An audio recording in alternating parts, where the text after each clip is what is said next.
నమస్కారం city news తెలుగుకి స్వాగతం. ఈనాటి వార్తా విశేషాలు. ముఖ్యమంత్రి చంద్రబాబు ప్రధాని నరేంద్ర మోదీతో సుదీర్ఘంగా సమావేశమయ్యారు. రాజధాని అమరావతి పనుల్ని ప్రారంభించడానికి రావాలంటూ ఆహ్వానం పలికారు. ఢిల్లీలోని ప్రధాని నివాసానికి చేరుకున్న చంద్రబాబు ఆయనతో గంటల పాటు సమావేశమయ్యారు. అమరావతి పునఃప్రారంభం 2025తో కూడిన ఆహ్వాన పత్రాన్ని సమర్పించి రాష్ట్ర రాజధాని భవిష్యత్తు అవసరాలు తీర్చిదిద్దే నగరంగా ఎలా తీర్చిదిద్దునున్నది ప్రెజెంటేషన్ ద్వారా వివరించారు. అమరావతిని రాష్ట్రంలోని 26 జిల్లా వాసుల అవసరాలను తీర్చే నగరంగా తీర్చిదిద్దుతున్నామని వివరించడం జరిగింది. విద్య, వైద్యం, ఉపాధి అవకాశాలు కల్పించే అక్షయ పాత్రలా తయారు చేయాలన్నదే ముఖ్య ఉద్దేశమని చెప్పారు. మత్స్యకారుల జీవితాల్లో వెలుగులు నింపేందుకు ఎన్డీఏ ప్రభుత్వం కృషి చేస్తుందని సీఎం చంద్రబాబు తెలిపారు. ఎన్ని ఇబ్బందులు ఉన్నా వారి సమస్యల్ని పరిష్కరిస్తామని అన్నారు. మత్స్యకారుల సేవలో పేరుతో మత్స్యకార భరోసా పథకానికి చంద్రబాబు శ్రీకారం చుట్టారు. ఏప్రిల్ 15 నుంచి జూన్ 14 వరకు వేట విరామ సమయానికి సంబంధించి మృతి కింద ఒక్కో కుటుంబానికి ఇచ్చే మొత్తాన్ని 10,000 నుంచి 20,000కు పెంచిన సంగతి తెలిసిందే. మొత్తం 259 కోట్ల మొత్తాన్ని లబ్ధిదారుల ఖాతాలో జమ చేశారు. ఈ సందర్భంగా శ్రీకాకుళం జిల్లా ఎచ్చల నియోజకవర్గం బుడగట్లపాలెంలో నిర్వహించిన కార్యక్రమంలో ముఖ్యమంత్రి మాట్లాడారు. సమాజంలో వెనుకబడిన వర్గాల్లో అట్టడుగు నుండే కొన్ని వర్గాలున్నాయి. అందులో మత్స్యకారులు ఒకటి.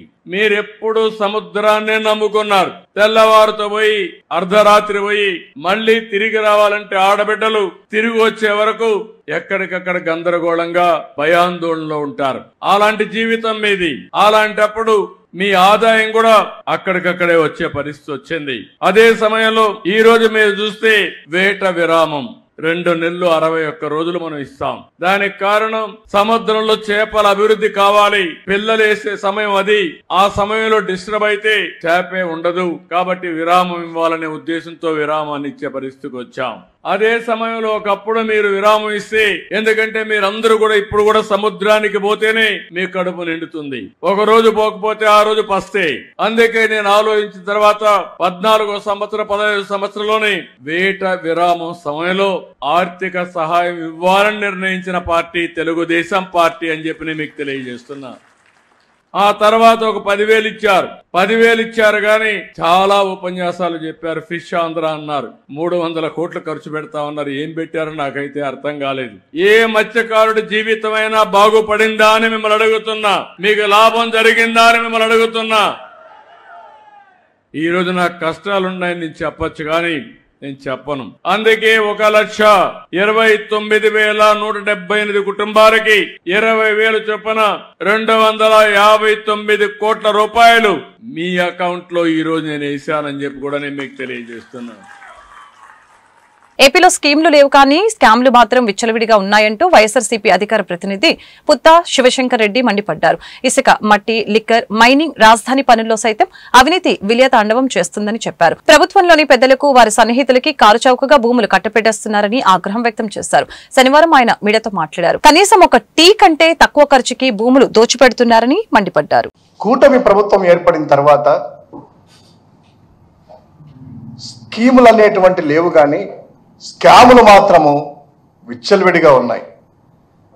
ఒక శాండ్ తీసుకున్నా, ల్యాండ్ తీసుకున్నా, లిక్కర్ తీసుకున్నా, మైనింగ్ తీసుకున్నా, చివరికి రాజధాని పనుల్లో తీసుకున్నా కూడాను కమిషన్లు, అక్రమంగా అవినీతి అనేటువంటిది అడ్డగోలుగా విచ్చలవిడిగా విలయతాండం చేస్తూ ఉంది. ప్రభుత్వంలో ఉన్నటువంటి పెద్దలకు వారి సన్నిహితులకి భూములన్నీ కూడాను ఎకరాలకి ఎకరాలు కారు చౌకగా కనీసము టీ రేటు కంటే తక్కువ ధరలకే ఇచ్చి అడ్డగోలుగా భూముల యొక్క దోపిడీ అనేటువంటిది కొనసాగుతూ ఉంది. మామూలుగా మనము కొత్తగా ప్రభుత్వం ఏర్పడిన తర్వాత చంద్రబాబు నాయుడు గారు వచ్చి ఆర్టిఫిషియల్ ఇంటెలిజెన్స్ ఏఐ అన్నారు. అప్పుడే మాకు అర్థమైంది ఏంటంటే గతంలో కూడా ఐటీ అనేది చెప్పి నేదురుమల జనార్దన్ రెడ్డి గారు ఏదైతే ఆల్రెడీ కాంగ్రెస్ హయాంలో సైబర్ టవర్స్ అనేటువంటి దగ్గర ఐటీ అది చేసి పనులు జరుగుతున్నా, కార్యకలాపాలు జరుగుతున్నా కూడా అక్కడికి మళ్ళీ కొబ్బరికాయ కొట్టి ఆ చుట్టుపక్కలంతా కూడాను భూములని రియల్ ఎస్టేట్ వ్యాపారానికి తన అనుచరులకి సహచరులకి ఇచ్చి ఆ యొక్క బిల్డింగ్ నిర్మాణాలకు కూడాను తన అనుంగులకి ఇచ్చి ఏ విధంగా చంద్రబాబు నాయుడు గారు చేశారనేటువంటిది అర్థమవుతుంది. తర్వాత కొత్త రాష్ట్రం ఏర్పడిన తర్వాత 2014లో అమరావతి అమరావతి అమరావతి అన్నారు. ఆహా, ఏదో అమరావతి కడతాళ్ల బిల్డింగ్ అనేటువంటిది ప్రజలు కూడా ఆశించారు, ఎదురు చూశారు. కానీ అక్కడ జరిగింది ఏంటంటే అమరావతిలో కేవలము G+1 5 బిల్డింగులు కట్టి తద్వారా అది కూడాను విపరీతమైనటువంటి రేట్లు వాళ్ళ అనుంగులకి ఇచ్చి వారి ద్వారా హైదరాబాద్లో ఒక బిల్డింగు, అదేవిధంగా మంగళగిరిలో ఇవన్నీ కూడా పార్టీ కార్యక్రమాలన్నీ కూడా వాళ్ళ చేత ఎలా కట్టించుకున్నారో ఏంటి అనేటువంటిది మనకి ఇంకొక ఉదాహరణ. అదేవిధంగా ఈరోజు ఏఐ అన్నప్పుడే ఇంకా టెక్నాలజీ కంపెనీల పేరుతో తన అనుచరులకు ఏ విధంగా భూములు దోస్తున్నాడు, దోపిడీ చేస్తున్నాడు అనేటువంటి వాటికి ఒక చక్కటి ఉదాహరణ ఈ ఉర్సా అనేటువంటి కంపెనీకి. కొత్తపేటలోని పశువుల ఆసుపత్రిలో ప్రపంచ పశువైద్య దినోత్సవం వేడుకలు ఘనంగా జరిగాయి. జిల్లా కలెక్టర్ నాగలక్ష్మి జ్యోతి ప్రజ్వలన చేసి కార్యక్రమాన్ని ప్రారంభించారు. ప్రతి ఒక్కరూ మూగజీవాల పట్ల ప్రేమను కలిగి ఉండాలని పిలుపునిచ్చారు. మన జీవన విధానం కారణంగా జంతువులకు ఇబ్బందులు కలగకుండా చూడాలని సూచించారు.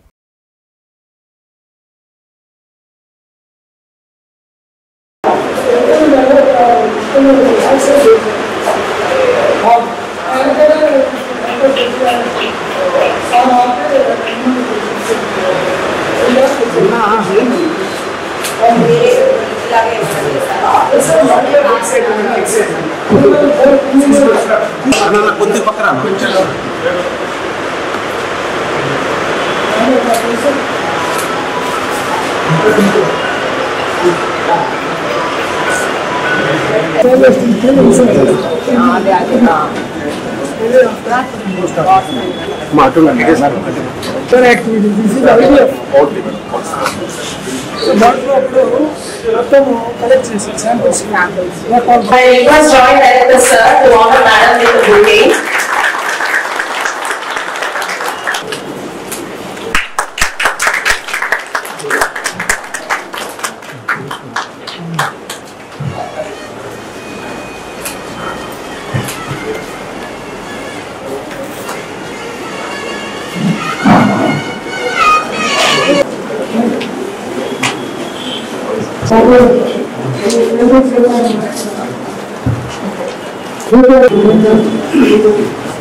మా ఫాదర్ కూడా ఒక వెటరన్ డాక్టర్. చెన్నైలో వెటరనరీ సైన్స్ కంప్లీట్ చేసిన తర్వాత కొడైకెనాల్ తర్వాత తమిళనాడు మధురై ఏరియాస్ లో ఒక 3 to 4 years డాక్టర్ గా సర్వ్ చేశాక తర్వాత ఇన్సూరెన్స్ లో యానిమల్ ఇన్సూరెన్స్ లో భాగంగా ఇన్సూరెన్స్ కంపెనీ జాయిన్ అయ్యి తర్వాత అట్లా వెటరనరీ ఇన్సూరెన్స్ సైడ్ వచ్చాను. బట్ ఆల్వేస్ ఎక్కడికి వెళ్ళినా నేను వెటరనరీ ఆస్పెక్ట్ కానీ ఏదైనా క్లోజ్ గా ఉంటాను.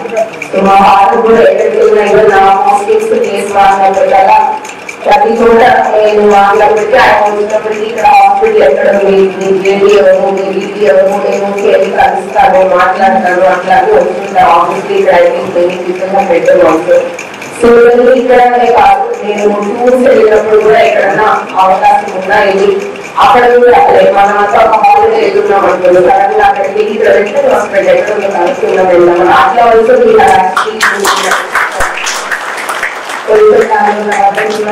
మణికరణ్ ఒక ప్లేస్ ఎక్కడెక్కడో just like apart from other tourist activities అక్కడ ఇలా హాస్పిటల్ విజిట్ చేయడం. పశువైద్య దినోత్సవం సందర్భంగా జిల్లా పశుసంవర్ధక శాఖ జాయింట్ డైరెక్టర్గా మరి అందరూ వెటనరీన్స్ అంటే డాక్టర్స్ అలాగే వెటనరీ టెక్నీషియన్స్ సపోర్టింగ్ స్టాఫ్ పారా సిబ్బంది అందరికీ కూడా ఈ సందర్భంగా శుభాకాంక్షలు. ముఖ్యంగా ప్రతి సంవత్సరము ఏప్రిల్ నెల చివరి శనివారం నాడు మరి ప్రపంచంలో ఉన్నటువంటి అన్ని దేశాల్లో కూడా ఈ రిజిస్టర్డ్ ప్రాక్టీషనర్స్ ఈ యొక్క పశువైద్య దినోత్సవాన్ని జరుపుకుంటారు. ఇందులో ప్రతి సంవత్సరము ఒక థీమ్ అనేది ఉంది. ఈ సంవత్సరము యానిమల్ హెల్త్ టేక్స్ టీమ్, అంటే ఒక టీమ్గా డాక్టర్లు ఒకరే కాదు, డాక్టర్లతో సహా అసిస్టెంట్స్, పారా స్టాఫ్, టెక్నీషియన్స్ అందరూ కూడా కలిపి మరి పశువులకు పశుపక్షాదులు అన్నిటికీ కూడా మరి హెల్త్ను బాగా కాపాడాలనేది ఈ సంవత్సరం. మరి ముఖ్యంగా మన జిల్లా వరకు వస్తే మరి గౌరవ కలెక్టర్ గారు ఈరోజు ఈ కార్యక్రమాన్ని మరి ప్రారంభించారు, జ్యోతి ప్రజ్వలన చేసి. మరి అదేవిధంగా మరి మేడం మరి మన జిల్లా veterinary polyclinic corporate social responsibility కింద 14 లక్షలు స్మాల్ అనిమల్. పాతగుంటూరు మారుతినగర్లోని వాసవి హైస్కూల్ విద్యార్థులు 10వ తరగతి ఫలితాల్లో విజయకేతనం ఎగరవేశారు. పద్మజ అనే విద్యార్థిని 600కి గాను 582 మార్కులు సాధించారు. అదేవిధంగా 500కి పైగా 25 మంది విద్యార్థులు మార్కులు సాధించారు. వీరితో పాటు పరీక్షకి హాజరైన వారు 100కి 100% ఉత్తీర్ణత సాధించారు. ఈ సందర్భంగా వాసవి స్కూల్ డైరెక్టర్ డొక్కు శ్రీనివాసరావు ఉత్తీర్ణత సాధించిన విద్యార్థుల్ని అభినందించారు. సమిష్టి కృషి ద్వారానే ఉత్తమ ఫలితాలు సాధించడం జరిగిందని చెప్పారు. క్రమశిక్షణ, నాణ్యమైన విద్యా బోధనతో నిరంతరం ఇలాంటి ఫలితాలు సాధిస్తామని ఆయన వెల్లడించారు. అదేవిధంగా ఉపాధ్యాయుల ప్రత్యేక శ్రద్ధ, ప్రణాళిక ప్రకారం పాఠ్య బోధన జరిగిన కారణంగా మంచి మార్కులు సాధించామని విద్యార్థులు ఆనందం వ్యక్తం చేశారు.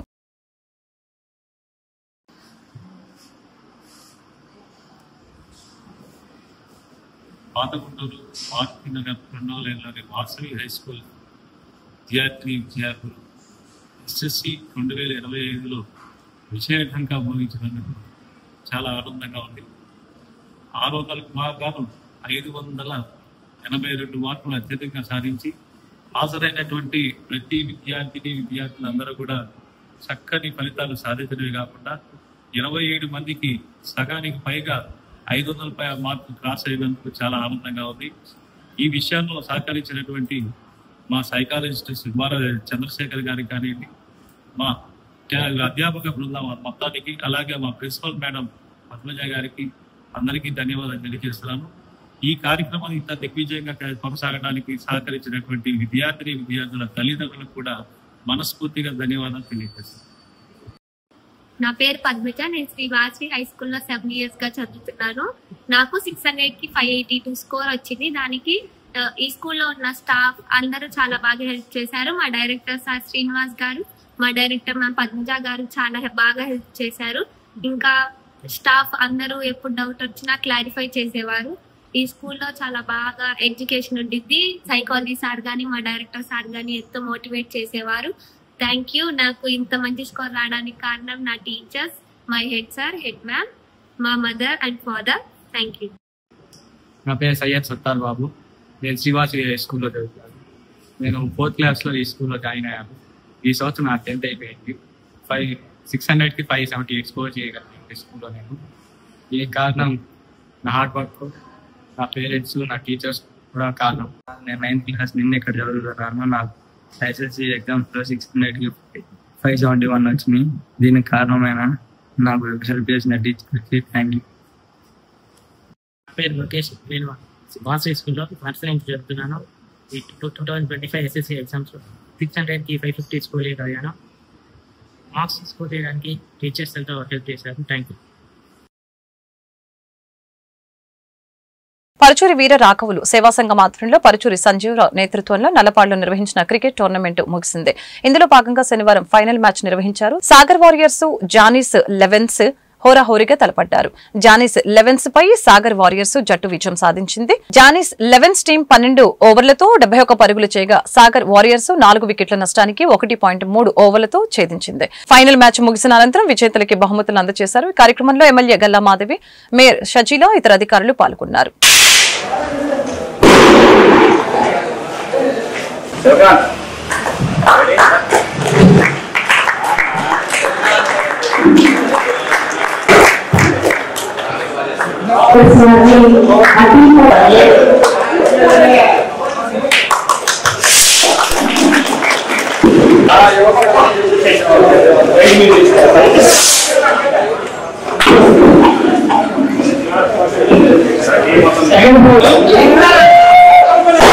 ప్లేయర్స్ కూర్చోండి.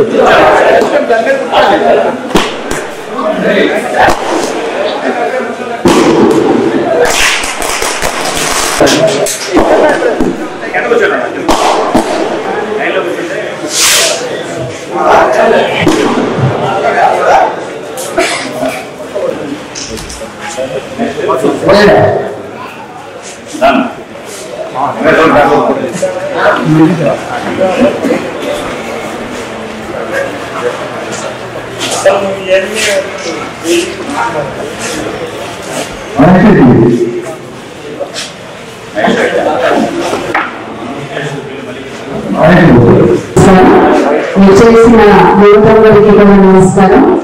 మరి 16 రోజుల నుంచి కూడా ఈ యొక్క ఆట కార్యక్రమాన్ని నిర్వహిస్తున్న సంజీవరావు గారికి ధన్యవాదాలు. ఈ యువతల మొత్తం కూడా ఈ ఆట పాటలతో యోజన చేసి మంచి ఉత్సాహభరితమైన ప్రాంతాన్ని తయారు చేసినందుకు సంజీవరావు గారికి నిజంగా ప్రత్యేకమైన ధన్యవాదాలు. అండ్ ఈ రోజు విజయ ప్రకటించిన వాళ్ళందరికీ కూడా శుభాకాంక్షలు. 3 జట్లు గెలిచాయని చెప్తున్నారు. 4 జట్లు పైగా ఇందులో పాలు పంచుతున్నారని చెప్పారు. చాలా సంతోషం. విజేతలందరికీ కూడా ప్రత్యేకమైన ధన్యవాదాలు చెప్తూ ఇప్పుడు ప్రైజ్ డిస్ట్రిబ్యూషన్స్ ఎవరికి ఇవ్వాలో చెప్తే వాళ్ళు పొరుచూరు వీరాగులు సేవా సంఘం 2006లో స్థాపించడం జరిగింది. దాదాపుగా 18 సంవత్సరాల నుంచి 20 మందికి ఇవ్వడం జరిగింది. గత 8 నెలల క్రితం 40 మందికి బుక్స్, బ్యాగ్స్ 40 మంది పిల్లలకి పంచడం జరిగింది. ప్రతి నెల ఈ 20 మందికి 500 చొప్పున పింఛన్ పంచుతూ ఉన్నాను. ఈ సంవత్సరం నాన్నగారి పేరు మీద క్రికెట్ టోర్నమెంట్ చేయడం జరిగింది. 16 రోజులుగా జరగడం జరిగింది. 16 రోజులుగా టీములన్నీ కూడా ఏ డిస్టర్బెన్స్ లేకుండా సహకరించిన వాళ్ళందరికీ కూడా నా హృదయపూర్వక ధన్యవాదాలు. ఎమ్మెల్యే గారికి కూడా నా హృదయపూర్వక ధన్యవాదాలు. ఆమె బిజీ టైంలో కూడా వచ్చి ప్రైజులు డిస్ట్రిబ్యూట్ చేసి మా సేవా సంఘం తరఫున 4 మాటలు మాట్లాడటం జరిగింది. ఇదే విధంగా త్వరలో మెడికల్ క్యాంపు నిర్వహించాలని నిశ్చయించుకున్నాము మా కమిటీ సభ్యులందరం కలిసి. పరుచూరి వీరరాఘవులు సేవా సమితి ఆధ్వర్యంలో మా సోదరులు పరుచూరి సంజీవరావు గారు గత 16 రోజులుగా జిల్లా స్థాయి క్రికెట్ టోర్నమెంట్ నిర్వహించడం నిజంగా చాలా ఆనందదాయకం. జిల్లా స్థాయి నుండి ఒక 100 టీముల వరకు సుమారు పాల్గొని ఈ టోర్నమెంట్ని దిగ్విజయంగా పూర్తి చేశారు. నేడు ఈ ప్రైజ్ డిస్ట్రిబ్యూషన్కి గల్లా మాధవి గారు ముఖ్య అతిథిగా పాల్గొనడం, అదేవిధంగా పరుచూరి వీరరాఘవులు సేవా సమితి ద్వారా మున్ముందు మరెన్నో అద్భుతమైన కార్యక్రమాలు చేస్తామని పరుచూరి సంజీవరావు గారు ప్రకటించడం చాలా ఆనందదాయకం.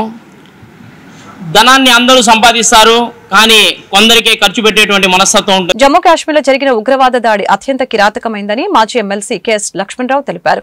ఉగ్రవాదాన్ని తుదముట్టించేందుకు సమిష్టిగా పనిచేయాలని చెప్పారు. ఉగ్రవాద దాడిలో మరణించిన వారికి నివాళులర్పించి వారి కుటుంబాలకు ప్రగాఢ సానుభూతి తెలిపారు.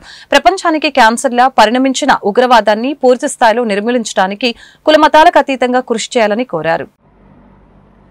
జమ్మూ కాశ్మీర్ లో పహల్గాంలో జరిగినటువంటి ఉగ్రవాద దాడి అత్యంత కిరాతకమైంది, అత్యంత దుర్మార్గమైంది. ఈ సందర్భంగా మరణించిన వారందరికీ కూడా నేను నివాళులు అర్పిస్తున్నాను. అలాగే వారి కుటుంబ సభ్యులకి పరిపూర్ణంగా సంతాపాన్ని, సానుభూతిని కూడా తెలియజేస్తున్నాను. ఉగ్రవాదాన్ని తుదిముట్టించడంలో అందరూ ముక్త కంఠంతో పనిచేయాల్సిన అవసరం. నిన్న అఖిల పక్షంలో అందరూ ముక్త కంఠంతో ఉగ్రవాదాన్ని ఖండించారు. మనం కూడా వారందరం ప్రజలందరం కూడా కులాలకి మతాలకి అతీతంగా ఉగ్రవాదాన్ని మనం వ్యతిరేకించాలి. ఇక్కడే కాదు, ప్రపంచవ్యాప్తంగా ఎక్కడున్నా సరే ఉగ్రవాదాన్ని వ్యతిరేకించాల్సినటువంటి అవసరం ఉంది. ఉగ్రవాదం ప్రపంచానికి క్యాన్సర్ లాంటి. అందువల్ల ఉగ్రవాదాన్ని తుదిముట్టించడంలో మనందరం సమిష్టిగా కృషి చేయాలని చెప్పేసి నేను తెలియజేస్తున్నాను. హైందవ డెవలప్మెంట్ సొసైటీ ఆధ్వర్యంలో గుంటూరులో సమ్మర్ క్యాంప్ ఏర్పాటు చేశారు. బ్రాడీపేటలోని బండ్లముడి హనుమాయమ్మ హైస్కూల్లో మే 14వ తేదీ నుంచి జూన్ 6వ తేదీ వరకు శిక్షణ తరగతులు జరగనున్నాయి. ఈ కార్యక్రమానికి సంబంధించిన పోస్టర్లని బీజేపీ నాయకులు జూపూడి రంగరాజు, నిర్వాహకులు అనిల్ బెహ్రా, గాయత్రి తదితరులు శుక్రవారం విడుదల చేశారు. వివిధ వృత్తిపరమైన అంశాల్లో నిర్వహించే శిక్షణ తరగతుల్ని యువత సద్వినియోగం చేసుకోవాలని వారు సూచించారు.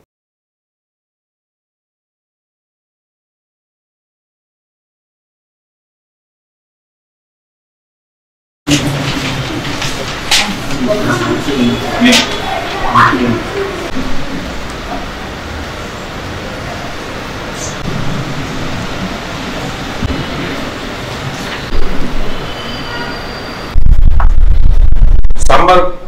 క్లాసెస్ నిర్వహించడంలో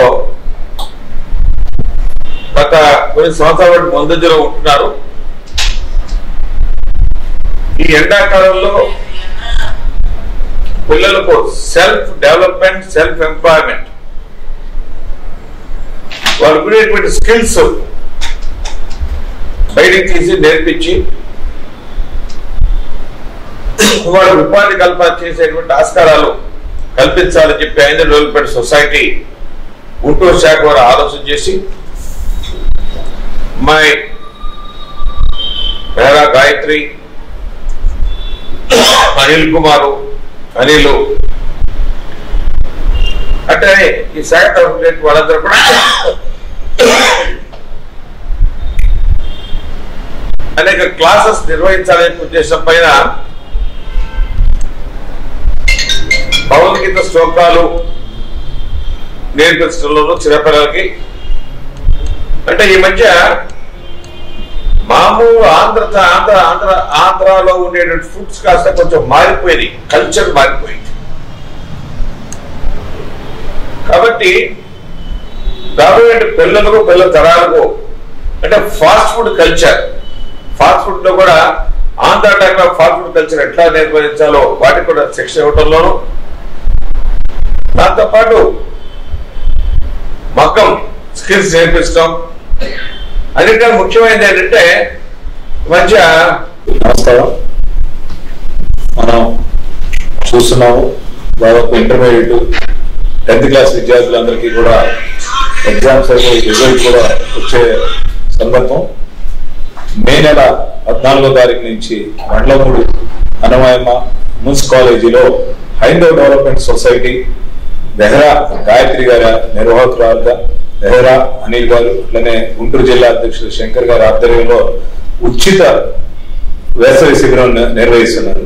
మరి ఈ శిబిరం ప్రత్యేకత ఏంటంటే అప్లికేషన్ ఫీజు కేవలం 100 రూపాయలు మాత్రమే. దీంట్లో అనేక రకాల యువతకి ఉపయోగపడే వారి జీవితం వారి కాళ్ళ మీద నిలబడి వారి యొక్క జీవిత స్థితిగతులు కూడా మార్చుకోవడానికి కోసం అనేక కార్యక్రమాలు నిర్వహిస్తున్నారు. ఈరోజు యువతని చూస్తుంటే మనం ఈ ఆంధ్రప్రదేశ్ హైందవ డెవలప్మెంట్ సొసైటీ ఉపాధ్యక్షురాలుగా నేను ఈ కార్యక్రమాన్ని నిర్వహిస్తున్నాను. ఇది ఏంటంటే summer free coaching classes for women and kids. ఈ ఏమేం కోర్సెస్ మేము నిర్వహిస్తున్నాము అంటే arts and crafts for women, అలాగే కిడ్స్ కోసం భగవద్గీత, సంగీతం, అలాగే ఉమెన్ కోసం మళ్ళీ ఫాస్ట్ ఫుడ్. ఇప్పుడు అందరూ అడుగుతున్నారు కాబట్టి చిన్నపిల్లలందరూ ఫాస్ట్ ఫుడ్స్ మీద ఉన్నారు కాబట్టి వాళ్ళ మదర్స్ కోసం fast food and sweet making, అలాగే గర్ల్స్ ఎస్పెషల్లీ మన చిన్నపిల్లలు గర్ల్స్ కోసం మేము సెల్ఫ్ డిఫెన్స్ కోర్స్ ఏదైతే ఉందో అది కి వివిధ సమయాలు మేము కేటాయించాము. మీరు వచ్చి మా ఆఫీస్ ఉంది 3/10. సో 3/10 బ్రాడీపేటలో మా ఆంధ్రప్రదేశ్ హైందవ డెవలప్మెంట్ సొసైటీ ఆఫీస్ ఉంది. అక్కడ మీకు అప్లికేషన్స్ ఇవ్వబడతాయి. ప్రతి అప్లికేషన్ 100 రూపీస్ ఛార్జ్ చేస్తున్నాము, అది మినిమం ఫీ. సో అంటే మినిమం ఫీ అని కూడా కాదు, జస్ట్ అప్లికేషన్ ఫీజ్ కోసం మేము తీసుకుంటున్నాము. ఇది ఈ 21 days కూడా మేము ఫ్రీ కోచింగ్ క్లాసెస్ చేస్తున్నాము. ప్రతి ఒక్క అంశంకి డిఫరెంట్ టైమింగ్స్ ఉన్నాయి. మీ ఆ టైమింగ్స్ ప్రకారం మీరు వచ్చి నేర్చుకుని వెళ్ళొచ్చు. ఈ వార్తలు ఇంతటితో సమాప్తం. మరొక బులెటిన్ మళ్ళీ కలుద్దాం. నమస్కారం.